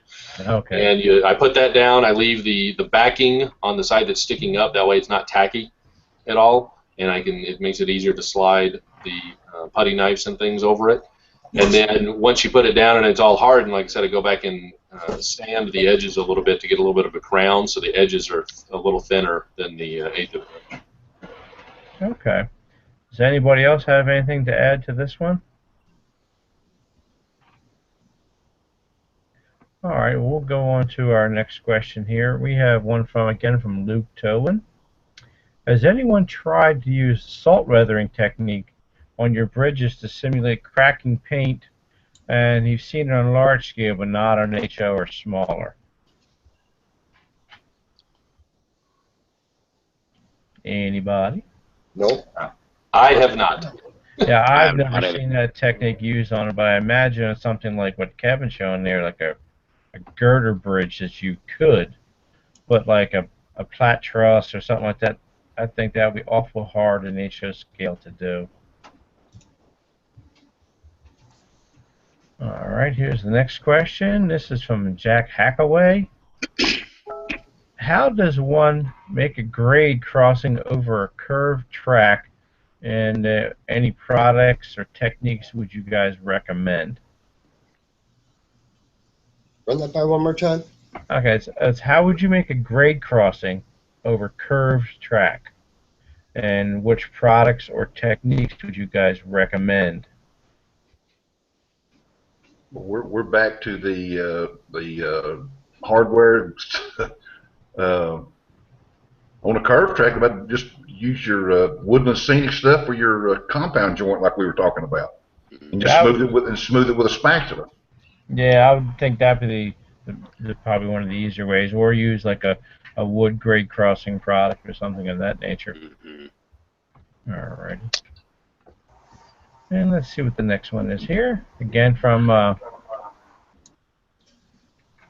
okay, how would you install or paint road markings on roads that are hilly, uneven, or curvy? Again from Jack Hackaway. Highways and byways. Hey, Jack. Highways and byways, those are kind of neat. Yeah. I mean, if you And the weather's nice, right? Gino, you actually did put something up showing how they weathered. I think they weathered out great. Yeah, they're vinyl stickers is what they are, but when I stained them with the alcohol wash that I stain my roads with, and they accepted it very well. Yeah. Okay, so this is a good question, though. Like on these, and maybe you experienced that, Gino. When you're running a curve with that, it's a sticker, right? How does it lay down? It you just kind of curve it as you're coming. When you're laying it down, just press it and curve it and follow the edge of your roadway line, and it lays right down. It doesn't crinkle or anything? No. Oh. Yeah, Mike, you can see mine, and I will preface this: these my lines are not by highways and byways, but they are vinyl striping. Actually, mine was remote control aircraft vinyl striping. I think these are like 1/32 inch width, and it's exactly like Gino said. And it's really great because it's a sticker; it's not a decal or anything. And so you can attach one end of it and hold it down with your hand, and then slowly work your way down about every 1/4 inch, just tapping it as you're moving around the curve. And if you get a kink or you get it some way you don't like it, you can just pull it back up and then start again and go down and everything. And you can see here in this curve, I mean, there's not wrinkles and there's not you can't tell where it is messed up or anything. Yeah, I mean, most vinyl tape products, most of them, if you run your finger along the inside edge of the curve as you hold it down and just keep tension on the tape and work it with your finger, almost like you want to take and go like this along the inside edge of your curve, and then pull the tape as you're going. It stretches it out on the outside, but keeps the inside held down. It's like I used to stripe cars when I was a young adult. So that's a lot of techniques I learned for like putting automotive pinstriping down. And it's a very similar product, a vinyl-based adhesive tape. I guess the obvious. Barry, that's exactly right. That's exactly how I was doing mine. You'd want that whole surface all clean before you do that. You wouldn't want to have it on a weathered road, I don't think. Yeah, Gino and Ken, have you done any prep work to clean your surfaces before applying something like this? I just went over it with a dry brush just to get the dust off. Now I'll put it on after I've already weathered mine and still not had any trouble with it. Oh, good. Yeah, and that's with the highways and byways product, right? Correct. Yes. We had a comment here from John Kearns, a friend of mine. He says, you can also, for certain areas, you can create a mask or a template and spray like specific lines down if you don't have a decal or tape that you can make it with. You can draw up a template and do it yourself. Okay, I have a question here from Donnie Dixon. Okay, this is a little hard to explain, but with the Woodland Scenics Road Kit, it's a liquid. So how do you keep the stuff on the path of the road and keep it from spreading everywhere? Well, Woodland Scenics, along with that, does have what they call paving tape, and that picture we're looking at right there, I believe, is what he's getting ready to tell us about. Yep. Yeah, that's exactly right. Is that paving tape, which is a Woodland Scenics brand version of a skinny foam tape, double-sided, and so you can see what that's exactly what I did in this one here, and it's the same thing. You got to put it down, but like we were talking about earlier, that Woodland Scenic Smooth It is a very low viscosity material, and so if you have any little holes or any little gaps in the paving tape, it will leak out. And it's sort of designed that way when you read about it from Woodland Scenics, because it's supposed to self-level and everything. And I always found I sort of messed things up more so than, and so I didn't like the smooth it too much, and so that's why I went with a patching plaster or something that was a little bit thicker, so that I could control where it was going, and then you can just sand it afterwards and get it nice and smooth. You don't have to worry about it doing the self-leveling all by itself. Yeah, I think the key to that when you're using paints to do that is just getting a straight line and using masking to mask it off. So that, I think that's the key on that. And let me quickly go to a comment here. Jim in Michigan has posted here. He says that he'd like to see people's layout and be able to have some Q&A on different aspects of their layout. We're not necessarily covering that in this show, but we are doing, you know, roadways and stuff. But I would suggest very strongly, if these types of things interest you, you definitely should get into the Hangouts, because that is exactly what they're for. You can get a complete overview of somebody's layout as they're in a Hangout and talk to them directly about their techniques and things that they're doing on their layouts. So Jim, I hope that we can catch you in a Hangout soon. As a matter of fact, Troy, you might contact Jim directly, send him a message and see if you can help him get into a Hangout if he wants to join in. Yeah, if there's a way I can go and get a hold of him here or something, I'd be more than happy to help out. Then William Graham posts, good to see you with us, Bill. Dude, we could trade places here if you want. Yeah, he said he snuck out and he had to go find his wife. Yeah, so he said, Bill says, I snuck out of the party. The next show is on model railroad wiring. Got to get back to my wife. Is looking for me. Hey, Bill, man, it's good to see you, brother. Yes, really. Glad to hear from you, Bill. Yeah, I got a question here from Ken Patterson. I think we all know Ken, right? Yeah. How many folks are online watching right now? This is great. Where is, God, you know what happens? I start reading and then it switches. This is great. Where is Kalmbach on this new way to communicate with the modeler? Where is Kalmbach? What's They have nothing to do with us. That's Ken, you're more than welcome to contact any of us, myself, ModelerManMike, Barry Rosier, any of the YouTube Model Builders team. I would love to see some stuff from you. Maybe you can come up with a weekly or monthly live show. I'd certainly watch it. But get a hold of me. I'll certainly help you get into putting these things on and maybe even appear on one of our shows. And then John Howard asks, I'm hoping to have the Highways and Byways webpage up and running within the next 2 weeks. So hopefully you'll see John's webpage up on this striping system that he's working on. And John, thank you so much for the gift to the show. I'm sure our viewers appreciate that. And I truly hope that you're able to provide more for future shows as well. Seems that people are really enjoying it and really like it. Question from Dude Lindler. Troy, give so good detail on your build of the gauntlet. Now, yeah, he has actually done this in some Hangouts. I don't know that the quality of the video in here is very good. Maybe, Troy, if you're able to pull that, maybe you can get that up on your camera so we can actually see this gauntlet. Yeah, if you guys. And while he's working on that, has any one of you used fine ballast for roads? That question's from Scott Downey. I know I personally did a couple times, and I wish I could say that I came up with the idea, but in my video that I did on a scrap yard, I stole a idea from, here we are talking about Kalmbach from Model Railroader, and I mixed Woodland Scenic's fine scale, end scale ballast together with a gray and a black to create like an asphalt.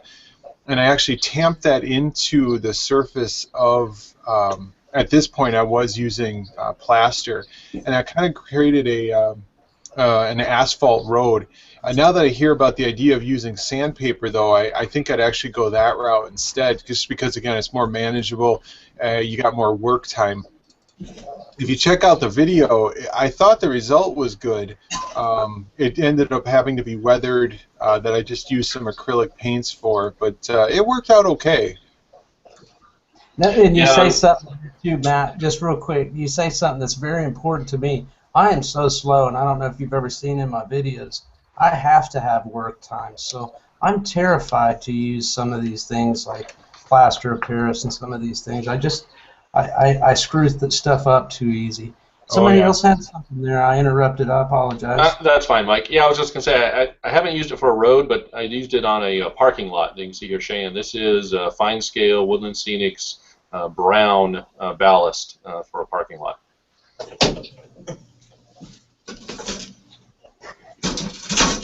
All right, we have another question here from Robert Olson. If you were to scratch build a bridge, curved or straight, what alternative materials could you make it out of? It doesn't have to be prototypical when finished, just functional. Balsa wood. Well, balsa, maybe even more basswood. Yeah, basswood's what I would say, Mike. Yeah.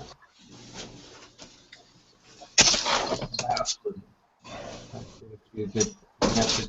And then, yeah, if you were looking for metal supports and beams and things, I would use Plastruct, evergreen, styrene, and stuff. Various types of I-beams, H-beams, L, girders, C-channel, and things like that.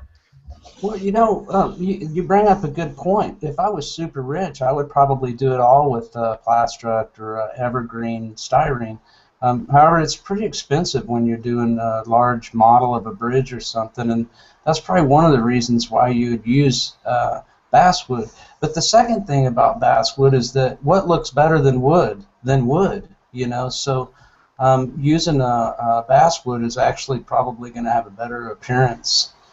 Now, I think, hey, Barry, can you focus on Troy's? There we go. Again, this is your gauntlet, right, Troy? Yes, it is.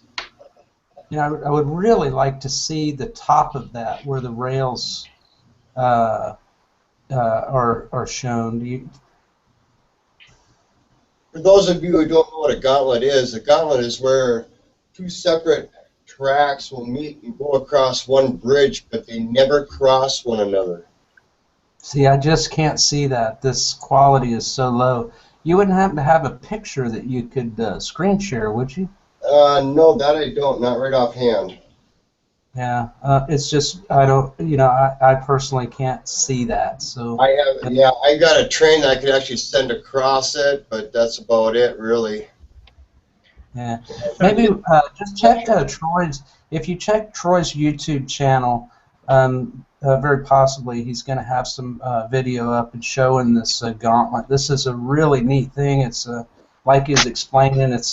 It's two totally separate tracks run across the same bridge. So it's just very interesting. It's called a gauntlet because it's a terrifying thing to have to deal with when working with trains.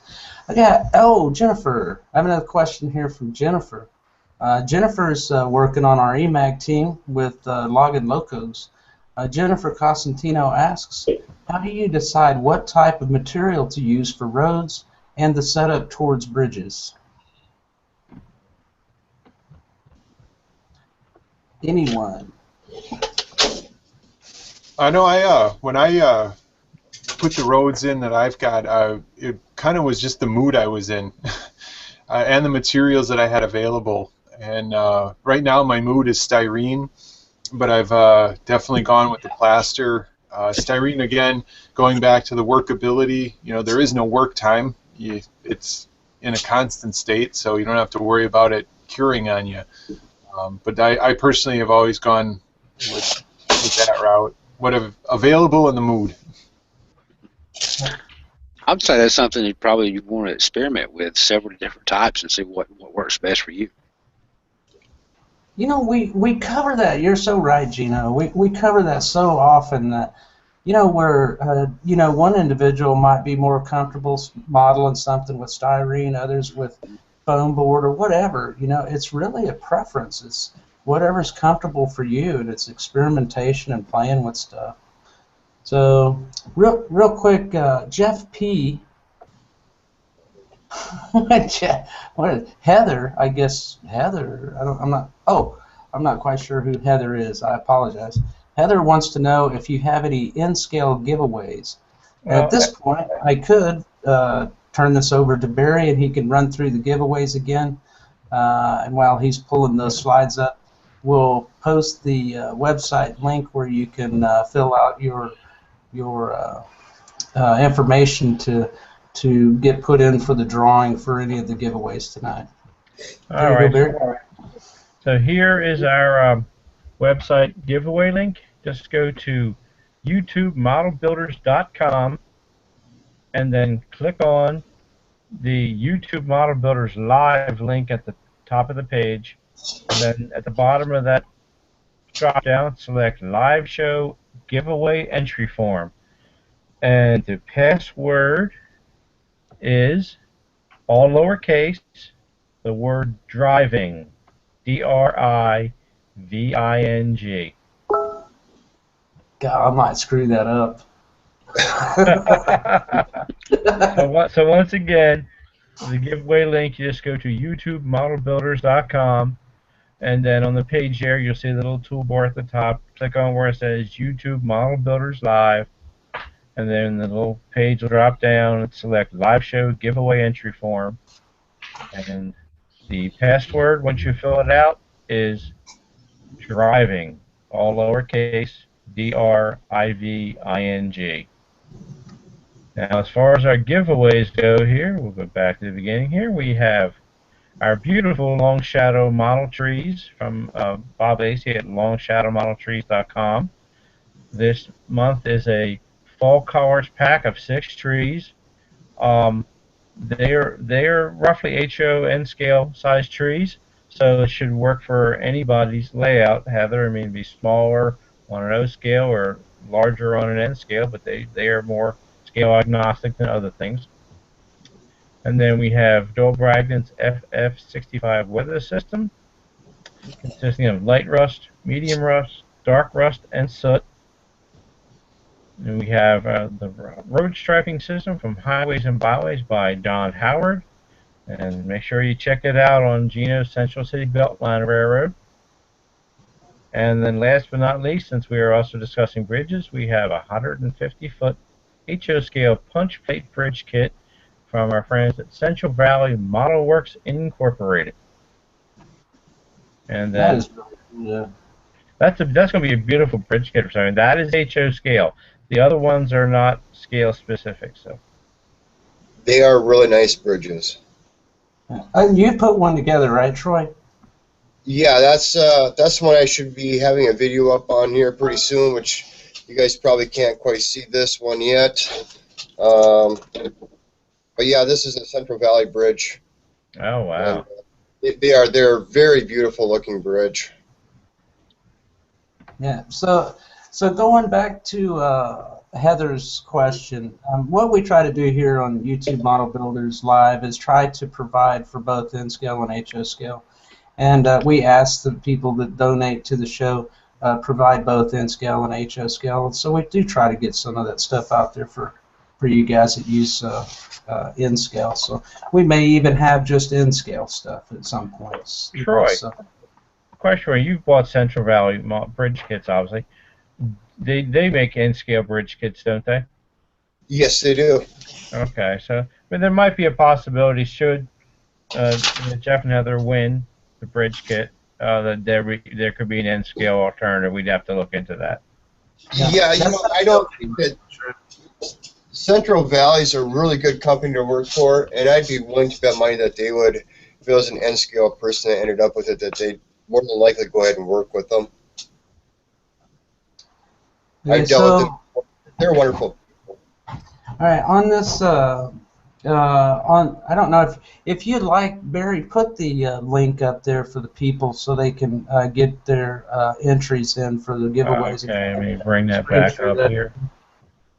And I'm just, while that's up there, you guys, I just want to touch on something here real quick. The Google Plus Hangouts again. I want to wear this out like a broken record so that you guys are aware of what we're doing.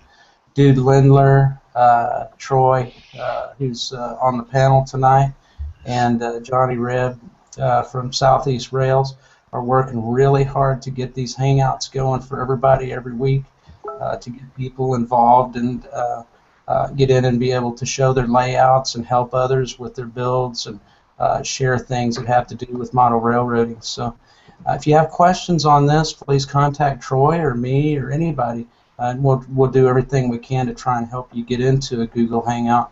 But we'd sure like to see you guys in there. Many of the guys that you see on the panel here, including myself, I get into the Hangouts, and you can bug me and talk to me if you like. Trying to get Kevin in there more. Gino's in there quite a bit.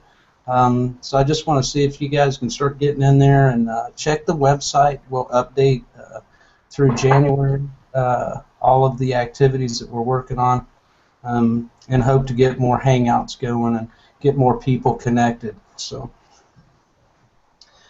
and wow, are we? Yeah, we'd be more than happy to help in there. I'm sorry, Troy? Yeah, we'd be more than happy to go ahead and help anybody out that's having problems to go ahead and get in there or anything else.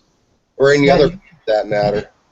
You can contact any of us through YouTube channels, or the best place overall is to go to the Google Plus community, which is called YouTube Model Railroaders, and ask to sign up there. You'll see many posts on Google Hangouts there, and also see several schedules of things that are upcoming.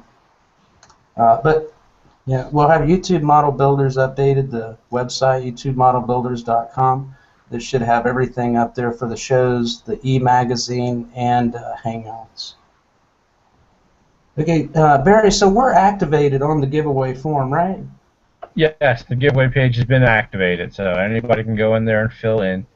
And Bob Lacey mentioned that anybody who gets the trees wins and scale, to let them know, and that they can be provided in the proper scale as well. Oh, thanks, guy. Thanks, Bob. Yeah, Bob, thank you. Yeah, Bob's a great guy. Excellent guy. Very active in the community. You know, when you see Bob Lacey posted, you know he's part of the community. Is it possible for us to put up the Pick 3 YouTube channels?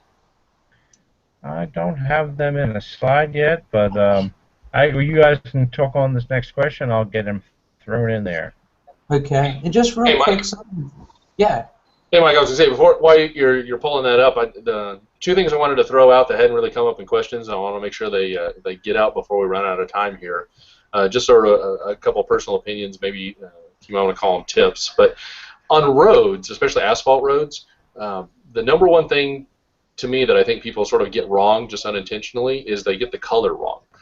Most people, when they go to paint their asphalt roads, they paint them too dark. They paint them almost black or a super dark gray. And when you actually look at although asphalt roads are lots of different colors, when you actually look at them from, say, the top of a mountain, or you get on a high-raised building and look down at them, they look gray.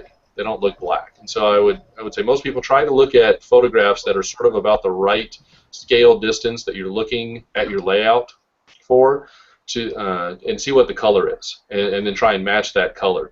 But even though it's asphalt, it's not a pitch black or even a close to black. It's sort of a middle gray for most asphalt roads. Although some of them, you have asphalt that's brown, some of it is sort of pitch black. But I would say look at that, because I see that a lot, especially on the various videos on YouTube and stuff, people showing off, and they'll have these super dark roads that make it look a little more toyish. All right, let me get this Pick 3 thing going here. Okay. We're gonna have about 15 more minutes here where we'll get through some more questions, Kevin, and hopefully you'll be able to get in some of your opinions there. Okay, give me just a moment. Yeah, almost done here. I'm sorry? I'm almost done here, Mike. One more second, and we can share the screen out. The Pick 3 that we did on the show last month, what we're trying to do is share 3 channels every month on the show, to just share 3 YouTube channels that we think are up and coming and that everybody should check it out. We had 3 last month, and We've got 3 this month, and as soon as he gets this slide up, we'll put that up. But I have another question here I'd like to put. And just let me know when you get that, Barry, and we'll put it slides are ready, Mike. Okay, hit it.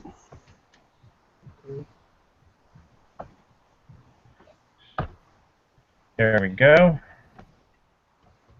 Oh, okay, yeah. Okay, I know what this one is. That's James. Now, the other 2 you may have to speak to. I know that James, JLWII 2000, I know that he does a lot of reviews on engines and stuff, but the other 2 I'm not familiar with. So. Yeah, James Dignan, he owns a model company called Railroad Kits, and he's also big into the Craftsman build community. So he has a lot of good module builds and building information on his website as well, YouTube channel. And My Own God 2 was just an interesting channel. I'm going to pull him up on YouTube here because he was definitely rather interesting. He had some very beautiful videos that I was looking at. So, guy's name is Ron Kleiss. And what the second or the third one is My Own God. So if you just these will be in the links. So if you guys check out these pick 3s when we get there, okay? And he has a lot of good videos on his layout and everything and models he's worked on stuff. So you should definitely enjoy some of his videos. Okay, and then I'm going to try and get back on these questions here right before we get this giveaway going. So I have a question here from Christopher Thompson. After the bends, I'm assuming that's bends. After the bends are made, what is the best way to build the deck of a curved trestle bridge? I myself go ahead and make an actual stencil of it. I'll lay some paper going across the section wherever I want to have the track laying down at. Use a piece of chalk or charcoal or something like that and actually trace it right on out is what I ended up doing. I did the same thing with my gauntlet. I actually ran the road bed how I wanted to make it look, and then I just laid paper going across, taped it all together, and then ran the chalk going all the way across the whole section of right where I wanted it, and then turned around and started building the gauntlet, and then worked on the deck of the bridge and everything else from there. So just real quick, I saw a question here from somebody in the audience asking for the password on the giveaway form. That password is driving, lowercase, DRIVING. And Barry, from what I understand, we have a special guest tonight. Is this coming up sometime soon here? Yes, I'll take care of getting that prepared right now. Thank you. And then I have another question here from Tacky Haywood. Not exactly a question. I apologize, he says. I have used both plaster of Paris and Smooth It, and I found that using cold water slows the curing time, giving extra time to work with it before it starts to harden. Does anybody with experience can speak to that? Yes, that is absolutely correct. Cold water will slow the curing time. Okay. You can also add in, I think, baking soda too slows it down, like half a teaspoon per cup of plaster of Paris. It'll triple your working time. Yes, you're absolutely right, Barry. Because I found that out the hard way every time I was laying scenery on my model railroad, my plaster base. If I forgot it, I'd have about 10 minutes worth of working time instead of like 30. Yep. All right, and then we have, I guess, Barry, you can coordinate the giveaway stuff. Yeah, once we get to that point, I've got my invite to our special guest sent out. So. Because I've got I'm seeing about 15 minutes here. Is that right? Yeah, we're about 11:42 right now. So. Okay, so guys, if you can, please make sure you get your your entry form in for the giveaways. We'll get those announced live here on the air here in a few minutes. And then the next question we have is from. See, this is dangerous to have this question. Two Toady asks, who, in your opinion, is the bridge building guru? Well, I am. No, you know what? I've never built one, so I don't know. I've seen several people on YouTube building bridges. I couldn't really pick. Do you guys have any feedback on that? United States Army Corps of Engineers. Yeah, yes. That is a safe one. Yep. There's a lot of nice bridges out there. Okay, then I'm going to go to Kevin here. Kevin had a couple of tips here he wanted to share. I'll just give that to Kevin until our special guest gets here. Yeah, just the well, that was one of them. The other one I just wanted to mention is a lot of times people don't pay as much attention to the abutments leading up to the bridge or leading up, you know, on the edge of the road, if it's a road bridge versus a rail bridge. And so there's all kinds of different abutments are used and everything, but rarely does a bridge or a trestle just plop down with nothing being done to the earth around that area. And so again, when people are going out taking pictures or if you're looking at photographs, pay attention to that and put in some type of abutment leading up right to the edge of the bridge, and it helps tie it all together and make it all a lot more realistic. You know, Kevin, right here, there's a question specifically for you from Rick Tinkle from Trinkle. Oh, it's Trinkle Trains. On a question, he says, "You run a coal line. What modern coal car do you believe is the most missing coal car in HO scale?" In HO, probably the longitudinal discharge, the RDL coal hoppers made by Trinity Rail. Those are not available, and it'd be nice to have those. But we're lucky in HO. There's lots of different prototype cars available in HO. There's very few things that aren't out there for modern coal. But that's one of them. That'd be nice to have. And Ken Patterson asks, or actually I believe this is just a comment. Ken Patterson mentions roads. Home Depot sells a latex patching cement, blue label, gallon, make forms on each side of the wood, 12-foot lanes, 1/8 inch thick, 4-inch foot putty knife to smooth things. Usually 2 applications is necessary. India ink, 2 coats, makes perfect blacktop color. Thanks for that, Ken. Contact myself or Bill. Maybe we can get you on on one of the shows if you like. If you have I think you have a YouTube channel.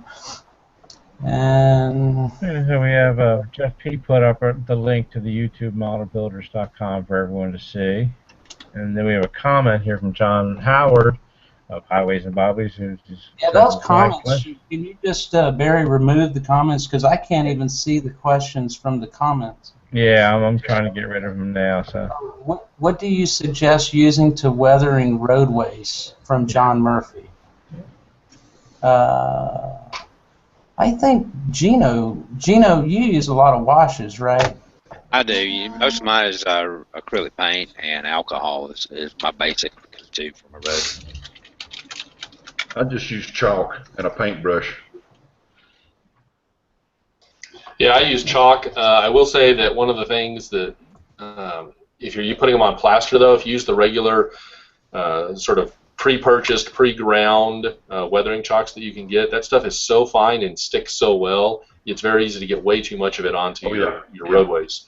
And so for my roadway weathering, I don't use the pre-ground stuff. I actually have the hard artist pastel chalks. I just bought a set of those, and I grind those just with my brush, just directly on the side of it, and then paint, and then do the brush on the road. I tried some of the stuff I usually use on rolling stock and whatever, and the plaster almost just grabs a hold of it and won't let it go. It didn't work the way I wanted. Guys, if I could just mention this one more time, our question field, the question box to enter questions is used for questions for our panel members that are appearing on the show today. If you have questions for the panel, please enter them in there. If you're just entering comments, it really messes our flow of the show. So I'm having difficulty right now, Barry, trying to find a question. Yeah, I'm not. There's a few of these that have got in here. So, well, here's one. Check this one out from Trav Park. It's a long time no speak, you guys. Have any of you Where's it at? It's in here or in blue? I moved it up to the top. It should be at the top of your screen. Okay. Yeah. Oh, Trav Parr, long time no speak, guys. Have any of you guys had issues with paving, adding roads to curved track? The track itself bends inwards. I got an issue where the track gauge shrank, and so the flanges were riding on top of. I can't see all that one again. Oh, the track was riding on top of the track. Anybody with comments on that one? Oh, that's Trav. Hey, Trav. Yeah, it's basically saying the issue is where the track gauge shrinks, so the flanges start riding on top of the track with older trains.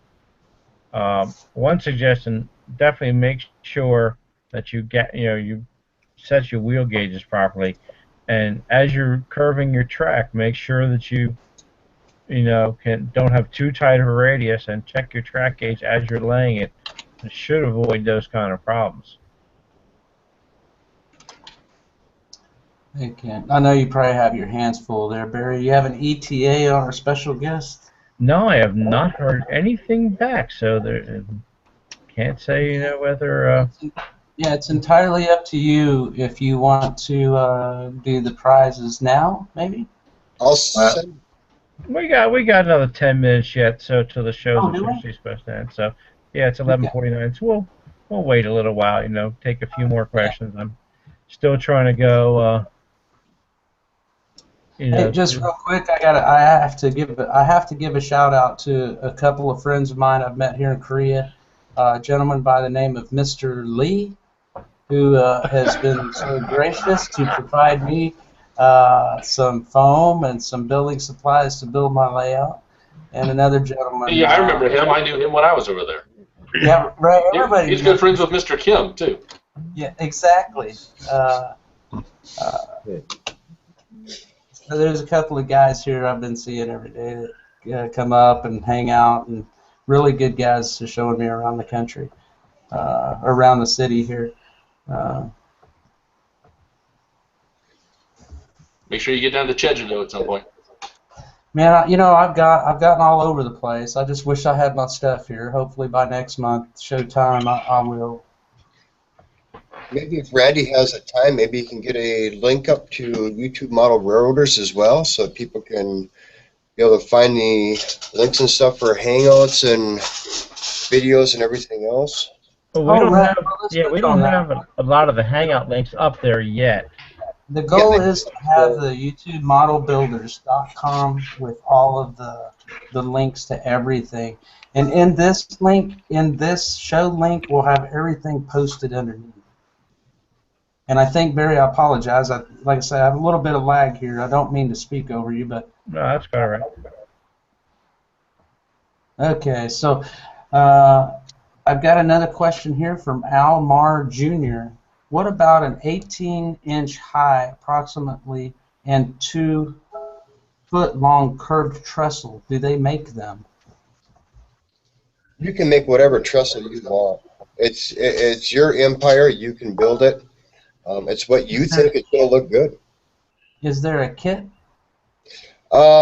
You would for something like that, you would probably have to go ahead and find a company that goes ahead and provides stuff that's long enough for something like that.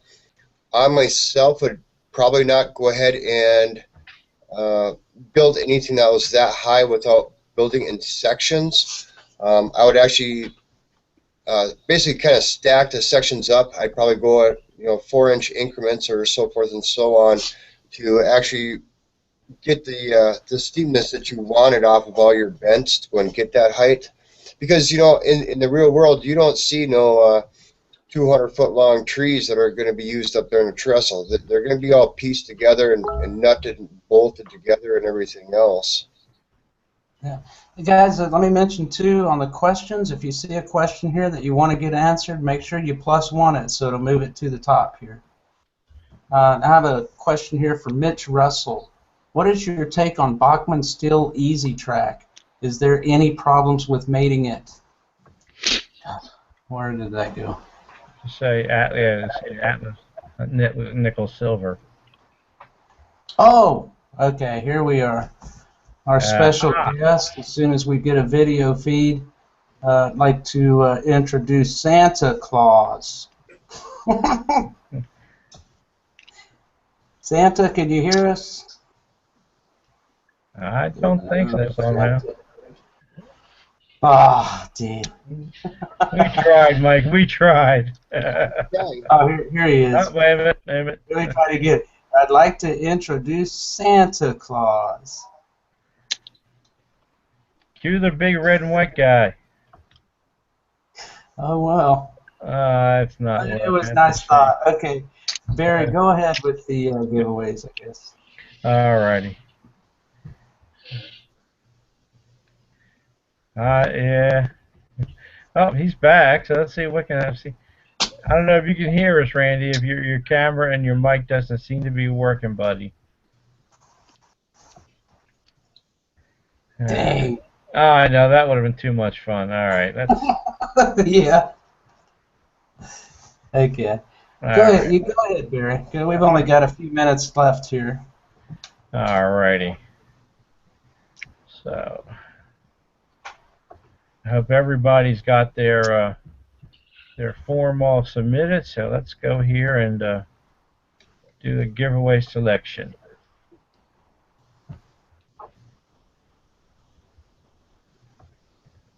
Okay, so we're going to do episode 7. While you're going through that, Aaron Savoyan says, Mike, you pronounced my name just fine, and thanks for the link towards DJ's Trains. That punch plate bridge is beautiful. I bet it's even more jaw-dropping in person. Another question, do you prefer wood or trestles? Wood or trestle bridges? Of course, it disappears. I don't know how that happens. Do you prefer wood trestle bridges or steel bridges? Oh, yeah, I think that just really depends on the application. I think overall the short spans that I would be doing, I'll be doing metal or a representation of metal. But I think as far as beautification goes on a layout, I really like the way the big wooden trestles look. Alrighty, so we have our winners here. So I'm going to go back over here and log in. I will have the names for you in one moment. How many entries were there? Let's see. Oh, maybe I can see that.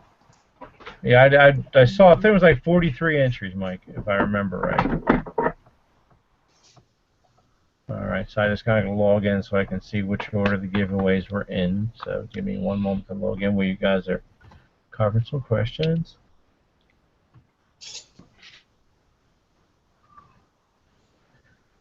I need to displace this laptop because it's giving me annoyances tonight. Put it on your Christmas list to yourself list. Yeah. All right. Let's see if we can get a... So, okay. I just want to pull up this link here to see what order the giveaways were in so I know, make sure to say who got the right one. So giveaway 1 is our Fall Color Trees 6-pack, and giveaway 1 is David Cobb. And then giveaway 2 is our Road Striping Kit, which goes to our friend Todd Walton. Giveaway 3 is the HO Scale Truss Bridge, and that goes to Taki Hayward.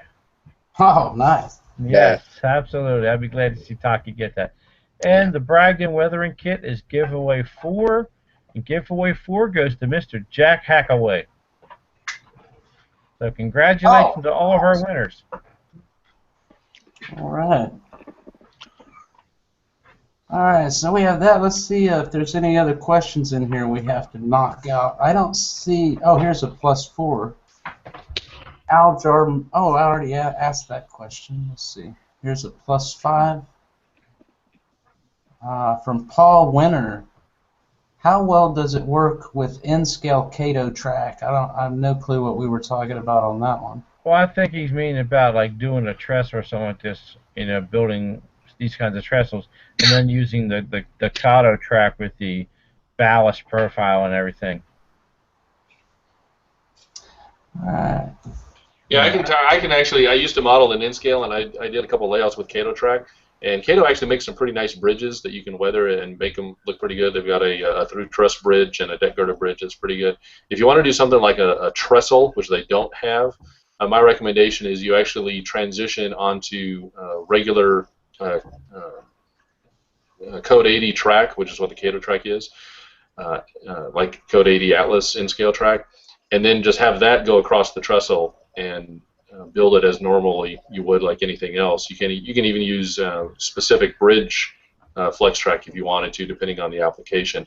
But trying to put ballasted Kato track on top may not work out that well. A little bit depends on the prototype, because some bridges have ballast going across them and some don't.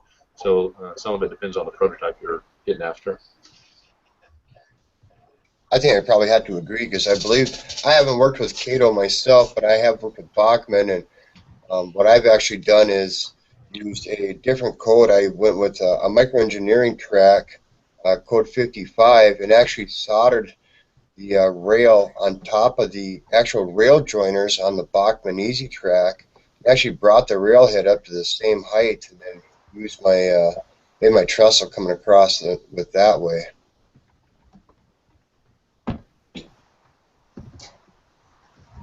All right. I think we're about to shut down here, aren't we? Look at like 1:59. I think. Yeah. Just want to go ahead and close this show down for the month of December, and hope that you guys will join us in the month of January for our next show. And that was on, what is that on, Barry? Do we have a topic for the January show? Yes, it was all about model railroad wiring, and that'll be on January 17th at 9 p.m. Central, 10 p.m. Eastern. And I'd like to thank our guests, Matt, Gino, Kevin, and Troy, and of course Steve, Southern 8099. And hopefully we get you guys back in on another show here in the next couple of months. If you see any of the topics come up you'd like to participate in, let us know. And if any of the viewers have YouTube channels with 500 subscribers or more and would like to participate online with us during the live show, please fill out the request on our website at YouTubeModelBuilders.com. Do any of you guys have anything to add before we shut this baby down?